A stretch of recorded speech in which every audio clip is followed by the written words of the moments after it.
네, 다시 시작하겠습니다. 네, 마이크에 좀 문제가 있어서요. 네, 아까 제가 소개받았는데요. 우리 그 정성훈 상무님께서 이 데이터 솔루션에서 이 빅데이터 러닝 센터를 하시면서 이 좋은 기회를 주셨어요. 그리고 또 지금 아시겠지만 뭐 모두들 또 겪고 계시고 이러는데 이 코로나 이후에는 또 여러 이렇게 교육 환경이라든가 사회 환경이 많이 이렇게 변하는 것 같습니다. 그래서 오늘 또 그 교육 과정에 오프라인도 이렇게 신청도 하시고 했는데 또 많이 여기 오프라인을 안 오시면 좀 댁에서 이렇게 편히 이렇게 들으시는 것 같아요. 근데 요 준비하시면서 우리 여기 스태프분들이 정말 고생 많으셨거든요. 그래서 제가 농담을 하기를 이제 다음부터는 이런 제안 안 드리겠다고 그렇게 했는데요.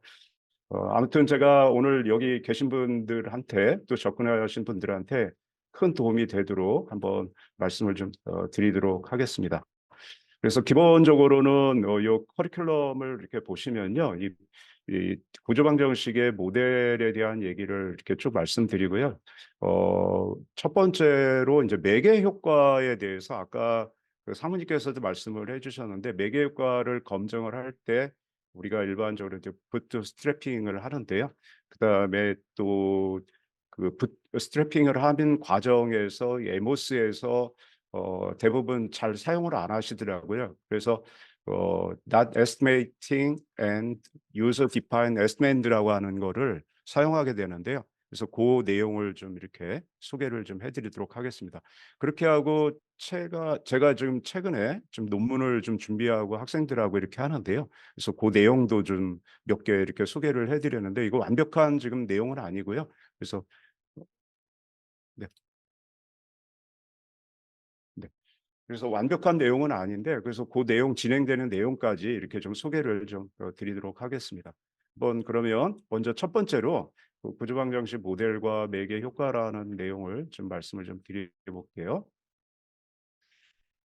먼저 최근에 트렌드에 대해서 요즘 이렇게 관심들이 많으실 것 같아요. 그래서 제가 지금 주변에서 이렇게 보고 또 페이퍼나 겪는 거 이런 걸 좀 이렇게 좀 말씀을 드리면 단연 지금 보면 화두는 뭐 산업계나 이런 쪽에 좀 인공지능이라고 할 수 있는데요.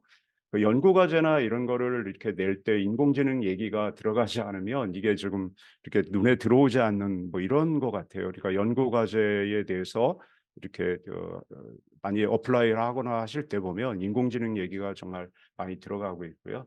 그다음에 이 클라우드 기반한 분석들이 또 많이 이렇게 이루어지고 있다 이렇게 볼 수가 있고요. 그다음에 그 SNS 상이나 이런 쪽에서 오가는 이런 스트리밍 데이터 분석이 또 이렇게 많이 이루어지고 있습니다. 아울러서 이 빅데이터 분석이라고 그래서 이 데이터 사이언스나 그다음 머신러닝, 딥러닝 이런 쪽에도 관심들이 많으신 것 같고요. 이 지속 가능한 분석이라고 그래서 이 미국에서 이런 얘기들이 많이 나오더라고요. 그래서 윤리적인 문제, 이 앞서가는 어떤 효율성이나 이런 것도 중요하지만 데이터의 윤리라든가 이런 거, 그다음에 데이터의 프라이버시 보호 문제가 있습니다. 그래서 이런 거, 그다음에 아시겠지만 그 ESG라고 해서 또 AI와 관련돼서 최근에 이 계속 연구가 되거나 그 산업체에서도 관심을 갖고 있는 게 ESG 관련된데요. 그래서 이 데이터 분석을 또 특히 그 ESG에 우리가 그 이쪽에 관련된 또 분석들을 이렇게 하고 있습니다. 그다음에 시각화, 그러니까 여러 장의 이 페이퍼 내지는 여러 장의 화면보다는 시각적인 도구를 통해서 데이터 분석을 이해관계자분들한테 이렇게 배포를 해주는 그래서 데이터 시각화라든가 데이터를 이용을 해서 또 그 결과를 중심으로 해서 이 스토리텔링하는 이런 얘기들이 이렇게 또 많은 관심들이 있습니다. 그다음에 데이터 기반의 의사결정들이 또 이루어지고 있고요. 그다음에 많은 분들이 관심을 갖고 있는 또 자동화 분석에 대해서도 많이 관심을 갖고 있는데 요 내용이 이렇게 있습니다. 그래서 한번 데이터를 수집하는 문제, 그다음에 전처리하는 문제, 데이터를 또 이제 실제 분석하는 문제 이렇게 돼 있고요. 개인의 맞춤 분석이라고 그래서 잘 아시겠지만 개인들한테 이 과거의 데이터를 통해서 이 개인들한테 이제 추천을 해주거나 이런 거. 그래서 이런 이제 마케팅 기법이나 이런 것들이 많이 이렇게 응용이 되고 실제 연구들을 많이 하시는 것 같습니다. 그래서 오늘 에모스에 대한 내용도 이렇게 말씀을 드리겠지만 차후에는 이런 것도 좀 계속 관심을 가져주시면 좋을 것 같습니다. 그 밑에 기회가 되시면 이 헤어라고 하는 분의 이 책을 좀 이렇게 많이 이렇게 찾아보시고 또 구입을 하셔서 보시면 좋을 것 같은데, 이 멀티베리에이티드 데이터 애널리시스라고 그래서 이 사회과학도들은 정말 많이 보고 있습니다. 그래서 이 책에서 이런 내용이 나오고요. 제가 일부 또 인젠 여기다 제가 좀 업데이트를 한 내용인데, 일반적으로 우리가 지금 여기 통계 데이터 모델이라는 거에 관심들이 많으시죠. 근데 앞에서 말씀드린 것처럼 AI도 인젠 우리가 얘기하는 알고리즘을 통해서 이렇게 작동을 한다라고 한다면, 여기 보시면 기존의 통계 데이터 모델이라고 하면 설명에 관심이 많은 거고요. 그다음에 이 알고리즘 쪽에서는 예측에 어 방 방점을 찍는다라고 할 수가 있고요. 연구의 기본적인 내용은 이제 연역적인 접근들, 그러니까 연구 패러다임이요. 그다음에 이 데이터 마이닝 쪽에는 기납적인 접근을 좀 이렇게 주로 하고 있다 볼 수 있고요. 문제의 본질이 이게 구조적인가 비구조적인가 이런 거를 이렇게 볼 수가 있습니다. 그다음에 중요한 것은 뭐냐면, 우리가 이 구조방 정식에 해당되는 그러니까 다별량 쪽에 해당되는 이 구조방 정식도 어찌 보면 다별량에 해당되는데요. 확인적인 측면이 강한 거죠. 그러니까 기존의 많은 이론이나 기존에 많이 연구해 왔던 것을 제가 한번 다시 해 본다라고 한다면 이게 확인적인 측면인데요. 이 확인적인 접근이 일반적으로 통계적인 모델에서 할 수 있는데, 데이터가 여러 데이터가 또 소위 비구조적인 데이터들이 막 쭉 이렇게 또 들어오잖아요. 그러면 이 데이터를 가지고 탐색적인 접근을 우리가 또 이렇게 해볼 수가 있겠습니다. 그래서 이 데이터 마이닝 쪽에 이런 내용이 되겠고요. 그다음에 데이터 분석의 유형을 이렇게 보시면, 이게 데이터에 우리가 데이터를 가지고 뭐를 하냐, 연구의 목적이 주로 이제 수집과 이거를 제대로 이제 정리하는 이런 거라면, 덜 체계적인 어떤 데이터 요런 것을 가지고 우리가 소위 거기에서 인제 뭐 옥석을 가려내는, 그러니까 다이아몬드를 찾아내고 이런 거라고 볼 수 있습니다. 과거에는 우리가 이제 데이터, 스몰 데이터, 빅데이터 얘기를 했는데, 통계적인 접근에서는 일반적으로 스몰 데이터를 많이 썼는데요. 요즘은 또 데이터가 뭐 스몰 데이터냐 빅데이터냐 이렇게 구분하기보다는 그냥 데이터라고들 주로 또 이렇게 하시니까, 하여튼 이 빅데이터 쪽에서는 데이터 마이닝 쪽에서는 빅데이터를 주로 쓰신다, 이렇게 생각하시면 되겠고요. 통계적인 데이터 모델은 이 연구 논문이나 보고서, 오늘 보니까 이 컨설팅 하시는 분도 주소가 이렇게 되어 있더라고요. 그래서 보시면 이제 그런 쪽에, 그다음에 이제 업무 쪽에서도 실제적으로 이게 데이터 마이닝 관련된 알고리즘을 이용을 해서 많이들 접근을 하고 계십니다. 그래서 한번 요건 좀 참고를 하시고요. 앞에서 말씀드렸던 이 데이터 관련돼서 우리가 다별량이라고 하는데, 이 다별량이라고 하면 두 개 이상의 변수가 조합을 이루어서 우리가 베레이트라고 그래서 별량이 이루어지는데요. 기본적으로 다별량 통계 분석의 기본 가정이 세 개 아니면 네 개를 얘기를 하는데요. 이 기본 가정이 이제 소위 다별량 통계 분석에서는 감초라고 생각을 하시면 돼요. 그래서 이 종 모양의 대칭 분포를 보이는지, 이게 인제 정규 분포라고 하고요. 그다음에 분산이 동일한지를 우리가 보는 거를 우리가 인제 등분산성이라고 하고 있습니다. 그래서 이 등분산성을 체크를 하는데요. 여기에 반하는 게 이분산성이라고 하는데요. 그 이분산성은 등분산을 보이지 않는 경우를 말하고요. 우리가 논문이나 페이퍼에서 아까 다별량, 특히 우리가 인제 새로운 빅데이터 이런 쪽의 마이닝 알고리즘 쪽에서는 예측을 얘기를 하는데, 우리가 분석을 통해서 변수 간의 관련성 아니면 요인 간의 어떤 관련성 같은 거를 이렇게 보여주게 되는 거죠. 그럴 때는 우리가 인제 선형성이라고 얘기를 하는데, 이 X가 증가하면 Y도 증가한다. X가 증가하면 Y는 또 감소한다. 뭐 이런 어떤 패턴을 볼 수가 있습니다. 그래서 이런 경우를 우리가 리니어리티라고 하는데, 인생에서 뭐 리니어리티만 사실 있으면 좋겠지만 그렇지 않은 경우도 있습니다. 근데 이 다별량 분석에서는 요 세 가지를 기본적으로 체크를 해야 되고요. 그 오차 간의 관련성이 있으면 안 된다. 그래서 관련성이 없어야 된다. 왜 그러냐면 뒷부분에서 말씀을 드리겠지만, 그 요인을 구성하는 변수들 간에, 그러니까 요인을 구성하는 변수들 간에 우리가 판별 타당성을 우리가 보게 됩니다. 근데 판별 타당성을 보게 되는데, 만약에 변수와 변수 사이에서 등장하는 오차 간의 연결이 이렇게 이루어지는, 그 얘기는 관련성이 있다라고 한다면 판별 타당성의 개념이 깨지는 거죠. 그래서 이 네 가지의 그 기본 가정이 있는데요. 그래서 처음 접하시거나 아니면 나중에 뭐 박사 논문을 쓰시겠다 하신다고 한다면, 이런 다배열량 통계 분석 방법으로 하신다면 이 접근에서 기본 가정을 꼭 체크해 주시는 게, 변수 간에 체크해 주시는 게 기본 사항이다라고 하시면 되겠습니다. 그 인과 모델 부주방정식은 전형적으로 큰 틀에서 보면 인과 모델의 하나의 부류라고 생각을 하는데요. 어, 이거 감히 저도 그렇게 오래 산 그 어떤 경력은 안 되는데, 삶 자체가 인과 모델 전형이다라고 제가 그냥 이 노트를 만들면서 이렇게 했습니다. 그래서 제가 어떻게 하루를 보내는가, 또 어떤 의사결정을 하는가에 따라서 그 제 앞으로에 놓여 있는 것도 현재의 모습이 아닌가, 이런 생각을 해서 우리의 삶 자체가 인과 모델이 아닌가, 이렇게 생각을 해봤습니다. 그 많은 분들이 그 집에 소장하고 계신 책이 있는데, 이 스티븐 코비 가족, 그러니까 이분 코비, 이분은 이제 돌아가셨는데 그 아드님이 지금 이제 이 센터, 소위 연구소를 운영을 해서 컴퍼니를 좀 운영을 하고 있습니다. 근데 여기에 그 김영사에서 번역된 책을 보게 되면 이게 뭐가 있냐면, 성공하는 사람들의 7가지 습관이라는 책이 있습니다. 더 하일리 이펙티브 피플이라고 그래서요. 그러니까 어떻게 높은 생각을 하고 높은 행동을 하는가, 이제 이런 얘기가 나오는데, 거기에 두 번째 습관에서 끝을 생각하고 시작하라는 게 있습니다. 그러니까 끝이라고 하면 이게 이제 결과인데요. 마음속으로 결과를 생각하면서 시작하라, 이런 얘기가 있습니다.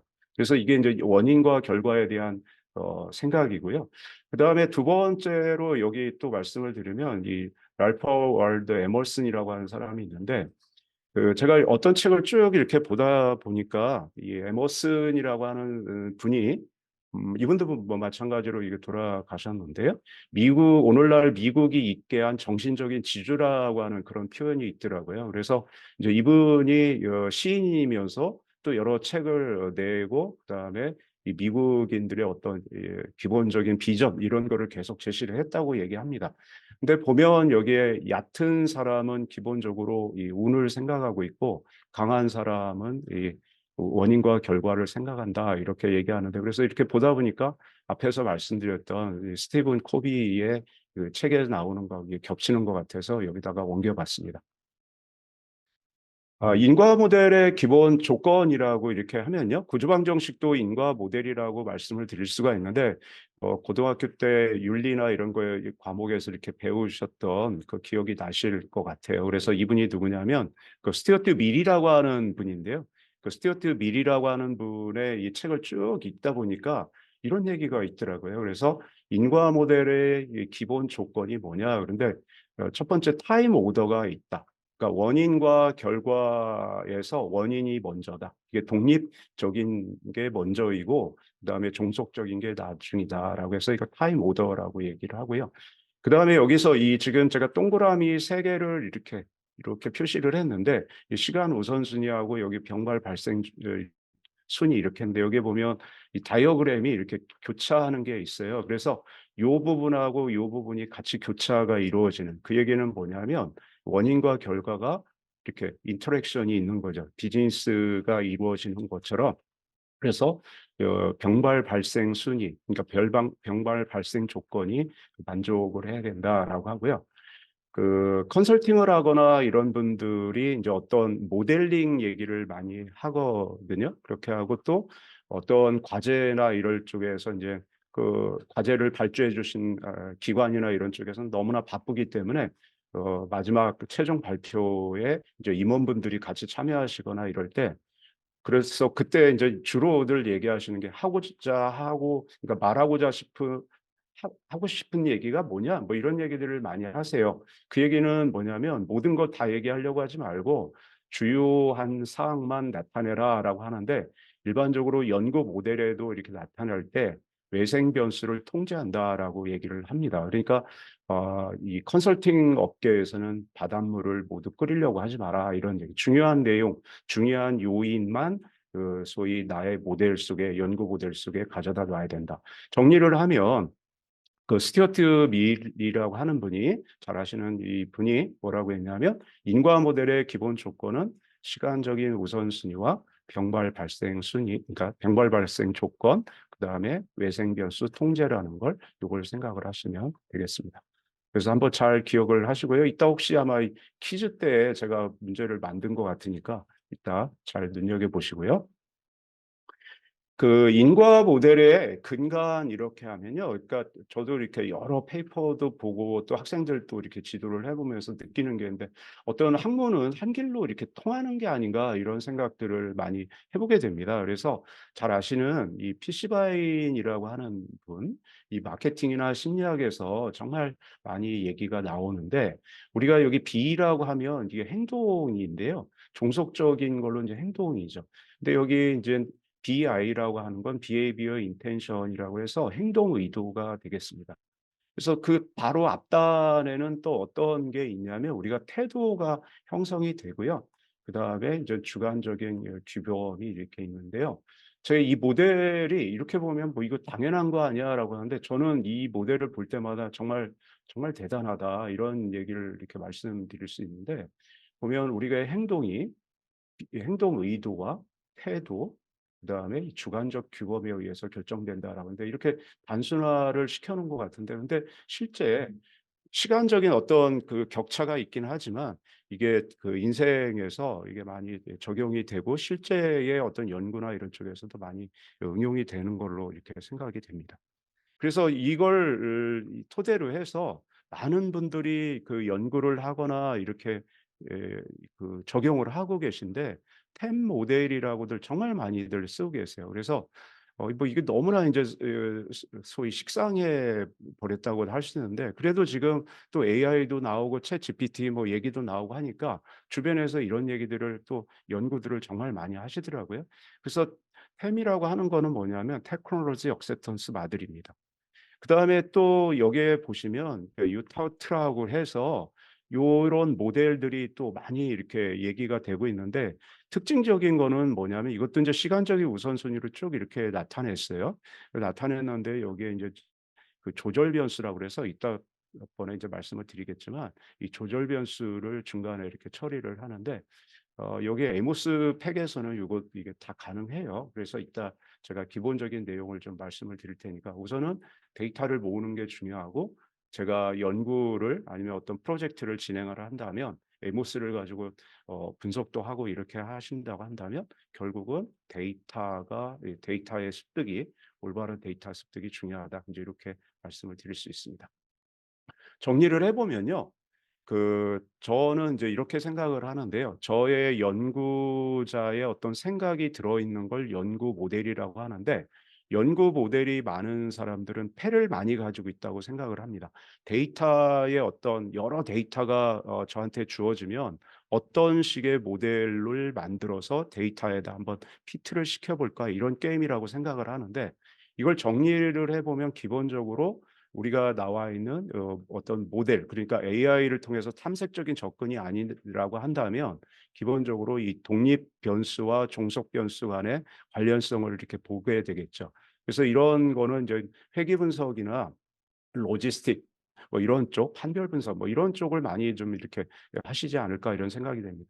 그다음에 여기 독립적인 거에서 종속 변수 쪽으로 이렇게 쭉 향하게 되는데요. 이 중간에 뭔가가 이렇게 중간에 끼어 있어요. 이걸 중재 변수라고도 하고요. 우리가 요런 얘기를 하는데, 이런 이 중간에 이렇게 매개되어 있다라고 하는데, 이렇게 해서 이거를 한번 우리가 이제 가설 검증을 한번 해 보는 경우가 있고요. 그다음에 여기 독립 변수하고 종속 변수 사이에 이렇게 인제 위에서 밑으로, 밑에서 위로 이렇게 또 이렇게 올라갈 수도 있는데요. 이건 연구자가 어떻게 그리냐에 따라서 달라질 수 있겠습니다. 근데 이거를 뭐라고 하냐면 조절 변수라고 하죠. 그래서 혹간에는 이 매개 변수라는 거하고 인제 조절 변수를 많이 헷갈려 하시는데 조절 변수는 제2의 독립 변수라고 생각을 하시고요. 우리가 만약에 뭔가를 먹는다. 입에서 이게 인풋이에요. 그다음에 종속적 변수는 아웃풋이라고 한다면 중간에 그러니까 예를 들어서 우리가 이제 이 소화하는 이런 기능 중간단에 이거를 뭐라고 할 수 있냐면 매개적인 변수다라고 생각을 하시면 됩니다. 그래서 시간적으로 이런 걸 잘 고려하는 게 중요하고요. 앞에서도 말씀을 드렸는데 요 독립 변수와 종속 변수의 관계에서 순수한 어떤 효과를 소위 저해하는 이런 변수들이 있을 수 있다. 그러면 우리가 이제 이걸 혼동, 컴파운딩이라고 얘기도 하고요. 컨트롤 베리어블이라고도 얘기를 합니다. 그래서 에모스에서도 이런 걸 통제하는 이런 기능이 있습니다. 그래서 나중에 기회가 되시면 나중에 한번 책이나 아니면 강의를 통해서 들어보시면 좋을 것 같고요.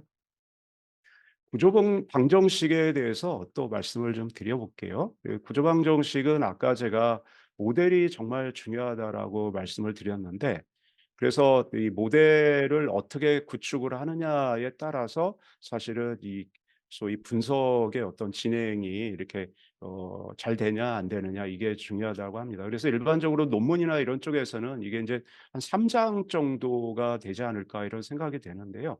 대부분 그래서 저 같은 경우는 1 장부터 논문을 진행을 시키지 않고요. 이 구조방정식의 이 모델 요거를 먼저 제가 탄탄하게 구축을 한 다음에 진행을 하자라고 인제 이렇게 학생들한테 제안을 합니다. 그래서 보면 대부분 그냥 언제까지 해 오라고 하면 그냥 쭉쭉쭉 해 오는데 그러면 제가 몇 번 사실은 빠꾸를 놓습니다. 그래서 왜 그러냐? 자신의 생각이 이게 소위 축적이 돼야 되는데 그냥 이게 안 돼 있고 설명을 해 보라고 하면 좀 머뭇거리거든요.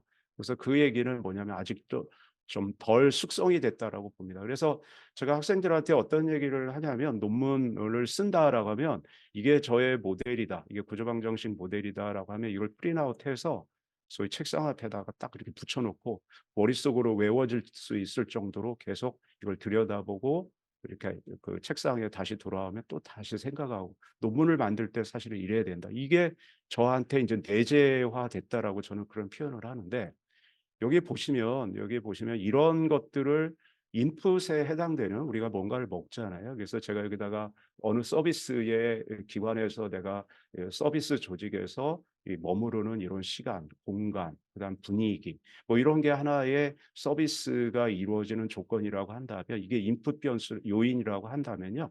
인풋 요인을 구성하는 이런 변수들이 있을 겁니다. 이거는 그냥 아무렇게나 이렇게 만들어 내는 게 아니라 제가 많은 노력 그다음에 축적 그다음에 읽은 거 이런 거에서 이게 비롯됩니다. 그래서 여기 아까 제가 말씀드린 것처럼 그 에모스의 팩에서는 이렇게 원이나 타원으로 그려지는 게 요인이라고 하고요. 요인을 구성하는 이런 이 변수가 있는데 얘는 사각형으로 그려집니다. 그래서 이렇게 보면 이거를 측정 모델이라고 그래요. 그러니까 모델의 시작은 사실은 제가 이 요인을 어떤 변수를 가지고 측정할 거냐. 이걸 만약에 제가 구조방정식의 모델을 가지고 만약에 어떤 빅데이터를 여기에다 적용한 다음에 핀셋으로 어떤 변수들을 꼭 끄집어 와서 여기다가 이렇게 같이 안착을 시킬 거냐 이런 생각이라고 하시면 됩니다. 그래서 이 공간도 마찬가지로 이렇게 놓을 수가 있고요.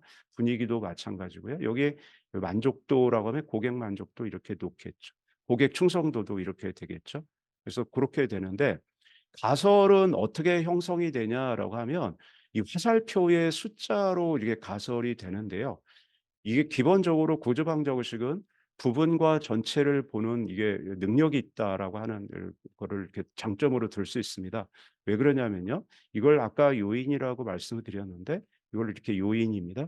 요인과 요인을 이렇게 연결했어요. 그러면 여기에 가설이 3 개가 나오겠죠.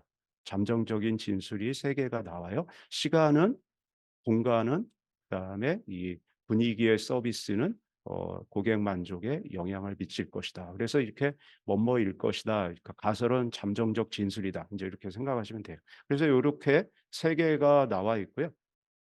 그다음에 인제 고객 만족은 고객 충성도에 또 영향을 미칠 것이다. 이렇게 놓게 되는 거죠. 그러면 이게 하나의 인제 하나의 소위 인제 모델이 되는데 구조방정식이 모델인데 우선 중요한 건 뭐냐면 이 가설을 검증을 하기 전에 어떻게 하냐면 우리가 이 전체의 판이라고 하면 이게 인제 저의 생각이죠. 연구자의 생각과 데이터를 들이대겠죠. 데이터를 제가 가져왔어요. 이걸 피트를 시킵니다. 우선 이게 전체 틀이 잘 맞았는가. 그래서 우리가 이거를 뭐라고 하냐면 적합 지수를 통해서 보게 되는 거죠. 그래서 고게 중요하고요. 적합 지수가 어느 정도 만족이 됐다라고 한다면 우리가 그러면 요인과 요인의 소위 이 크리티컬 패스, 그러니까 유의한 경로를 찾아냅니다. 그러면 왜 이게 중요하냐? 유의한 경로를 찾아내게 된다면 예를 들어서 시간이 이쪽 고객 만족을 타고 들어가서 이쪽으로 갔다라고 하면 제가 결론을 내릴 때 그걸 브레이크다운이라고 하는데요. 이 시간이 예를 들어서 고객 만족에 중요한 영향을 미친다라고 한다면 그러면 여기서 어떤 화두를 끄집어 와야 되는데 여기 그 시간과 이 4 개의 변수가 있다면 이 로딩의 정도가 가장 큰 거를 먼저 화두로 가져오겠죠. 그러니까 결론을 내릴 때 시간에서 시간의 어떤 시간이라는 요인이 고객 만족에 영향을 미친다라고 한다면 이 시간에서 어떤 그 결론을 내려줄 화두를 여기서 로딩이 가장 큰 것을 찾아서 결론을 내려주면 되겠습니다. 순차적으로 그 로딩의 정도를 보고 그 키워드를 가지고 이제 결론을 내려줍니다.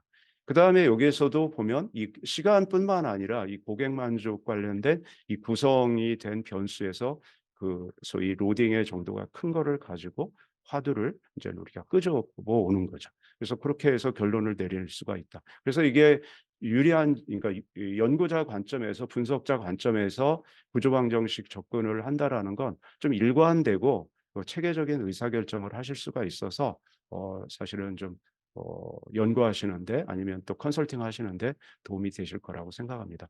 이걸 잘 생각하시면요. 그래서 이걸 아까 모델이라고 말씀을 드렸는데 이 모델은 이렇게 말로 나타낸 게 가설, 언어 모델이 되고요. 이 전체적인 그림으로 이렇게 나타냈잖아요. 이거를 인제 우리가 연구 모델이라고 얘기하고 요 속에는 우리는 그 에모스 프로그램을 이렇게 사용하면서 그 속에서 소위 인제 그 공식이 그 수학적인 공식이 이렇게 작동하는 거를 눈에는 볼 수는 없습니다. 근데 여기에 인제 그거를 뭉치로 이렇게 묶어 놓은 거죠. 그러니까 우리는 그거를 인제 클릭해서 사용하는데 일반적으로 여기에 이 세 가지가 그러니까 수학적인 식이라든가 연구 모델 그다음에 연구 가설이 한 통속 안에 요게 작동을 한다. 그렇게 생각을 하시면 될 것 같고요.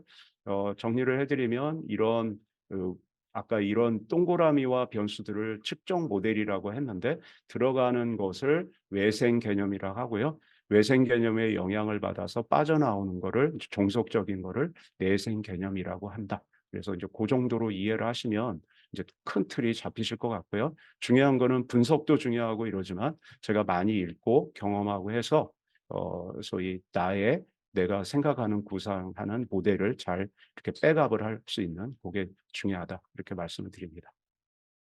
그 구조방정식 모델과 관련돼서 기본적으로 뭐 2 단계로 이렇게 압축을 해 놓으신 분도 있고요. 여기에 보면 이 페이퍼에 보시면 이 절빙이라는 분, 그다음에 앤더슨이라는 분, 요 분이 이렇게 해 놓은 페이퍼가 있어요. 그래서 요 페이퍼를 한번 보시면 되는데 기본적으로는 어떻게 하냐면 제가 아까 이 연구 모델을 말씀드린 것처럼 이 내가 어떤 변수들을 볼 거냐 이런 게 일반적으로 구조방정식 모델에서 이 첫 번째 단계가 해당될 것 같고요. 그다음에 변수와 이 요인 간에 어떤 구성을 할 거냐 뭐 이렇게 말씀을 드릴 수 있습니다.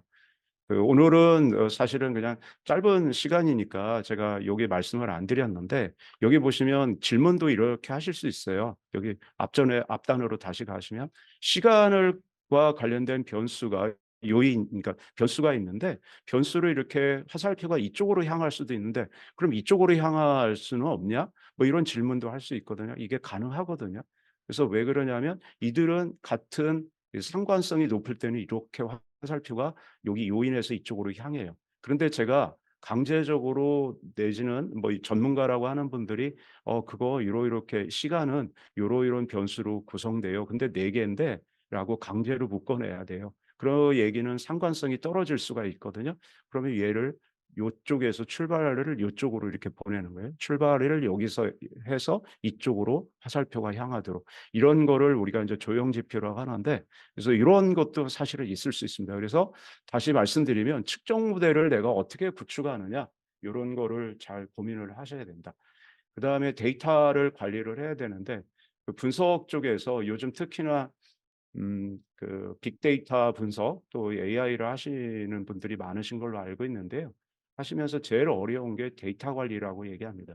이 데이터를 이게 관리가 안 되고 또 우리가 가지치기가 잘 안 된 상태에서 결과가 잘 나오기는 어렵거든요. 그래 마찬가지로 여기서도 이제 데이터 관리를 잘 하셔야 된다. 그다음에 이 측정 모델의 타당성을 평가한다라고 하는데요.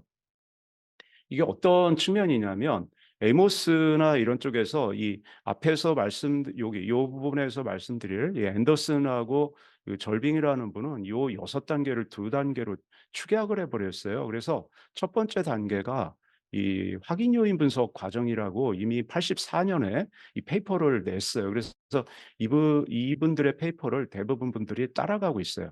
그래서 이게 따라가고 있는데 이 절차를 따라가고 있습니다. 그래서 첫 번째 단계가 뭐냐면 제가 구상하고 있는 모델을 요런 식으로 이게 이런 모델인데요, 제가 구상하는 모델이. 근데 첫 번째 단계가 확인 요인 분석이라고 하는 과정인데 뭘 하냐면 이렇게 본 분석에 화살표로 이렇게 연결된 이런 본 분석에 앞서서 요인을 1차원으로 쭉 나타내고 요인을 1차원으로 쭉 나타내서 이들 간의 신뢰성과 우리가 얘기하는 타당성을 한번 본다.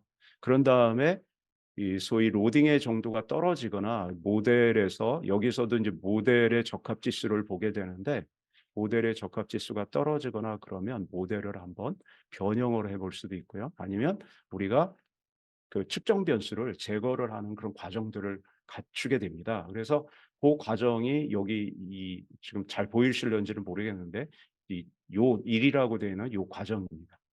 그래서 여기에 보면 이게 이제 4단계에 해당할 수가 있는데요. 그 과정을 만족을 하면 이제 우리가 이따 뒷부분에 가서 타당성에 대한 얘기를 드려보겠는데요. 그걸 만족을 하면 모델을 구체화하고 우리가 실제 논문이나 아니면 삶에 적용을 하는 이런 거가 되겠죠. 그렇지 못하면 다시 인제 피드백을 해서 다시 돌아가서 다시 시작을 하는 요런 과정들을 거칠 수가 있습니다. 그래서 이따 그 얘기를 드리고요. 그 과정 속에서 여기 보시면 이론 모델을 구체화한다라는 게 요 얘기인데요. 여기 이론 모델은 요인과 요인을 바로 앞단에서 보시면 요인과 요인이 연결되어 있는 이런 그 크리티컬 패스, 그러니까 가장 주요한 경로를 우리가 발견해서 인사이트를 얻어내는 거가 되겠습니다. 그래서 정리를 해드리면 일반적으로 이 구조방정식 모델에서는 6단계를 이렇게 얘기를 하는데 이 주로 이렇게 예 보는 이렇게 페이퍼에서 이 84년에 나온 페이퍼가 있고 또 88년에 나온 페이퍼가 있어요. 그래서 요 페이퍼를 주로 앤더슨과 절빙의 페이퍼를 보시면 되는데 구글에서 편하게 아마 다운해서 받으실 수 있습니다. 앞단에서 첫 번째 단을 말씀을 드렸는데요. 요거만 한 1분 정도만 말씀드리고 잠깐 10분 진행하시는 우리 과장님이 일어서셨어요. 그래서 "잠깐 브레이크 갖자." 이런 뜻인 것 같으신데요. 여기에 보시면 타당성이라는 거 한 2분 내로 설명을 드려 볼게요. 타당성이라는 게 있는데 만약에 제가 1 단계의 접근 방법을 통해서 바로 요 앞에 1 단계의 접근 방법을 통해서 한다면 기본적으로 세 가지를 체크를 해 주셔야 돼요. 내용 타당성, 기준 타당성, 개념 타당성. 그래서 기준 타당성에는 예측 타당성이 있는데요. 내용 타당성이라고 하는 것은 뭐냐면 전문가들한테 제가 어떤 요인과 변수가 이렇게 구성되어 있는지를 한번 확인해 보는 거예요.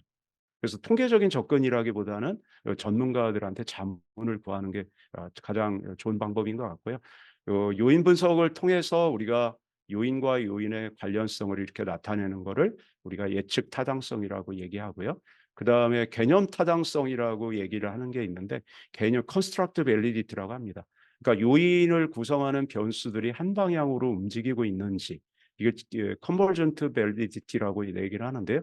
집중 타당성, 요인과 요인이 소위 판별이 이루어지는지 구분이 이루어지는지를 보는 게 우리가 판별 타당성이라고 얘기합니다. 그다음에 이해 타당성. 독립적인 요인을 우리가 이해를 알고 있으면 종속적인 그 요인도 어떻게 변할 거다라고 대략적으로 이렇게 알 수가 있는 거죠. 이게 이제 이해 타당성이 되겠습니다. 그래서 첫 번째 요 앤더슨과 절빙의 첫 번째 단계에서는 요런 걸 꼭 체크를 해 주셔야 되고, 에모스에서도 이런 기능들이 다 제공이 되기 때문에 요걸 잘 그 아웃풋에다가 이렇게 소위 보여 주시면 되겠습니다.